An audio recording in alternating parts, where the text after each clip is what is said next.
străini, pribeag și călător, sunt azi pe acest pământ, călăuzit de un singur dor, să merg spre cerul sfânt.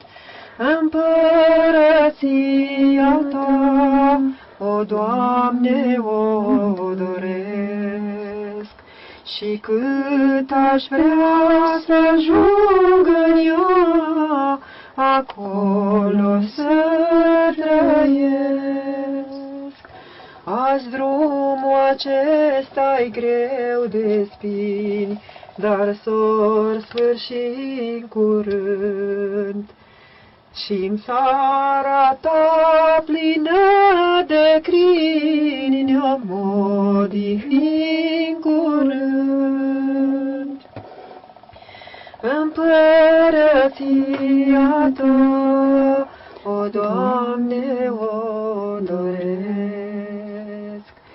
și cât aș vrea să stau în ea, acolo să trăiesc.